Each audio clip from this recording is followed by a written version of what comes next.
Bonjour tout le monde, j'espère que vous allez tous bien. Aujourd'hui, je viens vous raconter une petite histoire. Je sais qu'il y a beaucoup de personnes qui sont dans cette situation-là et que je les souhaite vraiment d'être fortes. L'histoire que je vais vous rencontrer aujourd'hui, c'est une histoire que j'ai vécue moi-même personnellement. Il y a de cela quelques années, j'étais encore bien plus jeune. En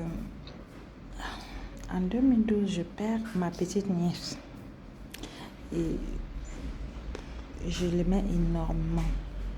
Elle était la seule petite fille à la maison, donc elle était choyée par tout le monde. Parce que vous voyez un peu le genre. C'est donc comme ça qu'un jour, elle tombe malade. Quand elle était tombée malade, rien de bien alarmant. Comme ça qu'elle tombe malade, un petit palu le soir comme ça. Elle donnait le nécessaire, elle parlait, elle jouait, je peux dire.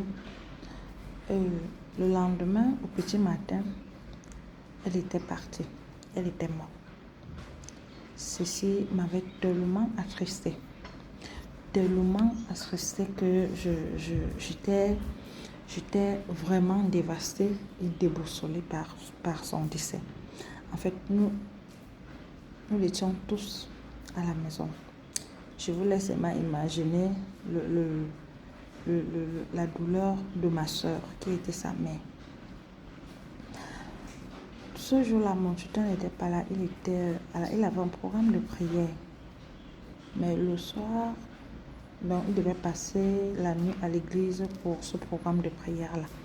Mais à la veille, avant de partir en soirée, il avait laissé, il n'y avait rien d'alarmant.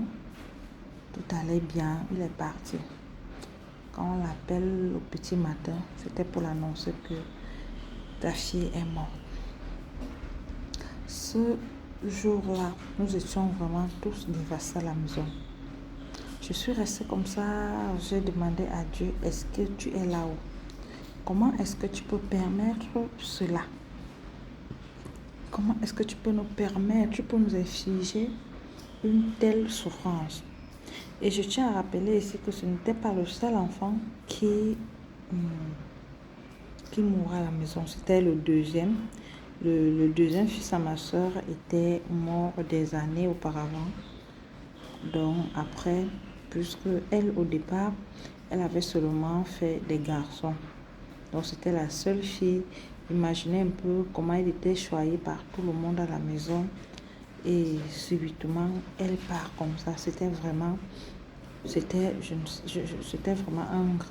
très grande douleur. C'est donc ainsi que moi, j'ai commencé à questionner. Dire à Dieu, non, ça, je ne peux pas l'accepter. Il faut faire quelque chose. Je me suis mise à prier.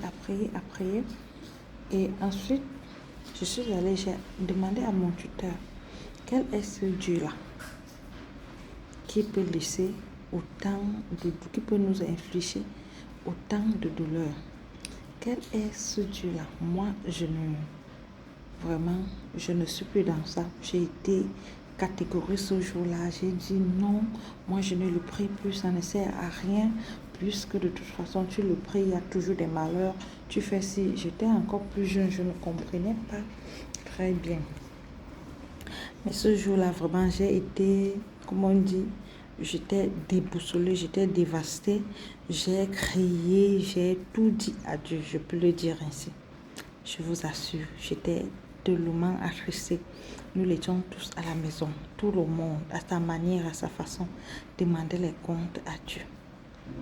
C'est donc un peu plus tard dans la soirée, je ne sais pas, même dormir, je ne dormais pas, je n'arrivais même plus à dormir. Rien. Je pense que j'ai fait 2 jours dans cet état. Je ne parvenais pas à dormir. J'étais tellement fatiguée, j'étais même dépassée, j'étais dévastée tellement que Le deuxième jour, je pense, en soirée, je me suis assise puisque à la maison, il y avait tellement de gens qui venaient pour le deuil. J'étais assise dans un coin de la cour et j'étais assise là. Je ne faisais que blâmer Dieu, je ne faisais que le poser, vraiment, j'étais seulement l'amour de qui es-tu? Pourquoi tu peux faire ça? Pourquoi tu nous infliges ça? Pourquoi cet enfant t'a fait quoi? Pourquoi tu ne vois pas la douleur, la souffrance? Je suis restée. Après quelques instants, ça m'avait pris comme un petit sommeil, je vous assure. Et dans ce sommeil-là, quelque chose de quelque... Je ne pense même pas que ça avait fait 1 minute. Ça a pris 1 minute. Quelque chose, c'était comme si on faisait défiler une vidéo sous mes yeux, je vous assure.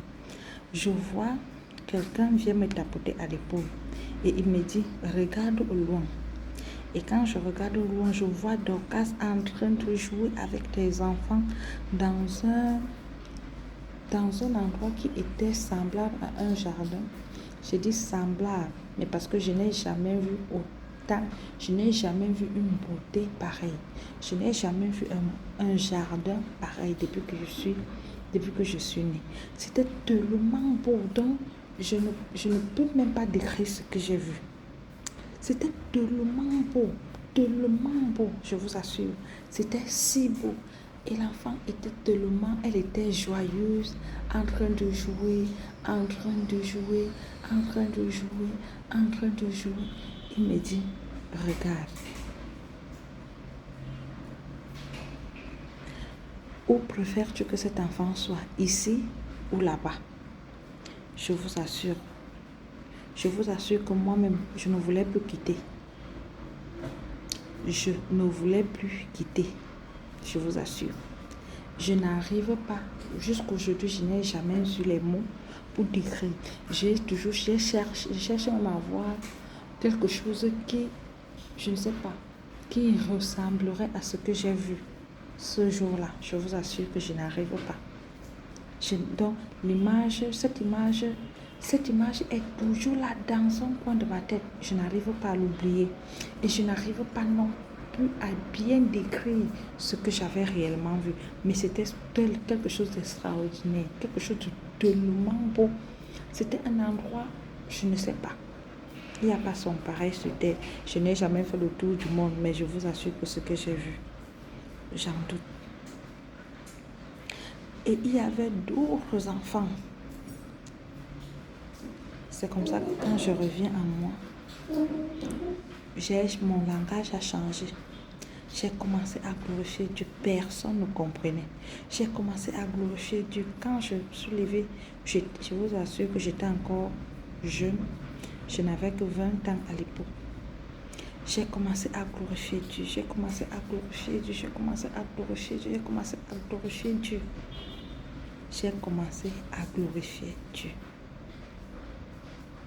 J'ai compris que non. Les voies de Dieu sont insondables. Il n'y a que lui seul qui sait. Il n'y a que lui seul qui connaît. Il n'y a que lui seul. Il y a des choses qui nous arrivent parfois, comme la perte d'un enfant. On pleure, on ne sait pas. Mais ce que j'ai remarqué avec Dieu, c'est que tout ce qu'il fait, quand tu es un enfant de Dieu, tout ce qui t'arrive pour la gloire de Dieu. Alors toi, mon frère, ma soeur qui est dans cette situation, dis-toi que Dieu sait pourquoi il laisse ces choses-là arriver. Je vous assure que j'avais tout dit. S'il ne me montrait pas cela, je ne pense même pas que de nos jours, je serai encore là peut-être à le louer ou à le prier. Je ne pense même pas que moi, je serai encore. Je vous assure que s'il ne me va pas montrer cela, le chemin que j'allais prendre après le décès de ma nièce là, je ne pense pas que ça devait être un chemin qui pouvait même un seul instant le glorifier. Donc c'était la petite histoire que je voulais vous raconter ce matin. C'est ce que j'ai vécu. Donc je sais qu'il y a beaucoup de familles qui sont souvent dans de telles situations. Tout ce qui t'arrive, prie seulement et remets tout. Je sais que c'est difficile, c'est pas souvent évident, c'est difficile sur le moment, mais n'abandonne pas. Ne dis pas que non, Dieu t'a abandonné. Dieu ne t'a pas abandonné. Il est fidèle à sa promesse. Crois-moi, ce qui te fait mal, le glorifier quelque part. Ce qui te fait mal, c'est parce que tu ne vois pas, tu ne connais pas ses raisons. Mais crois-moi, tout ce que tu fais est bon. Bonne journée à tous.